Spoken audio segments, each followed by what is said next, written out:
The chandelier too, and it got on my shoulder, and I think it's staining my shoes, and I can smell it and taste it, and why? Her voice unraveled all at once. Why does the palace hurt so much, Jason? Why is it always dying? He pulled her against him, cradling her body. His arms were stable and protective, and he was not bloody, and he was not broken. She sank into the embrace, too dazed to return it, but willing to accept the comfort. She buried herself in the security of him.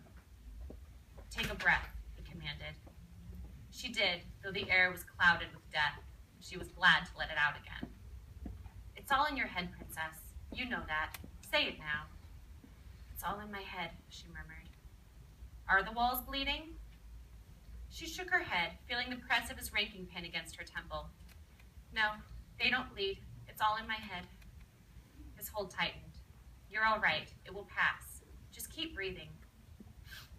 She did, again and again and again, his voice coaxing her through each breath until the smell of blood gradually subsided. She felt dizzy and exhausted and sick to her stomach, but glad her breakfast hadn't come up. It's better now. It's gone. Jason exhaled, like he'd been forgetting to breathe himself. Then, in a strange moment of vulnerability, he craned his head and kissed her on the shoulder, right where the non-existent drop of blood had fallen before. That wasn't so bad, he said with a new lightness. No windows, at least. Winter cringed, remembering the first time she'd seen the castle walls bleeding. She'd been so distraught and desperate to get away, she'd tried to throw herself from the second-floor balcony. Jason had barely gotten to her in time to pull her back. Or sharp utensils, she said, carrying it off as a joke. That time she had stabbed a dozen holes into her drapes, trying to kill the spiders that were crawling over them, once stabbing her own hand in the process. It hadn't been a deep wound, but Jason had taken care to keep sharp objects away from her ever since. He pushed her to arm's length, inspecting her. She forced a smile, then realized it wasn't all that forced after all.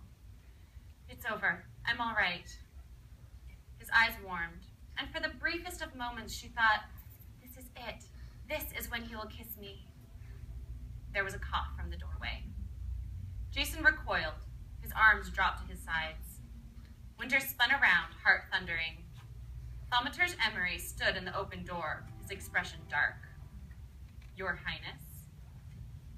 Catching her breath, Winter tucked a curl behind her ear. It must have fallen loose from the braid.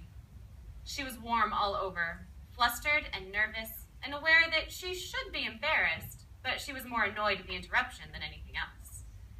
Thaumaturge Park, she said with a cordial nod. I was having one of my nightmares. Sir Clay was assisting me. I see, said Emery. If the nightmare has receded, I suggest he return to his post.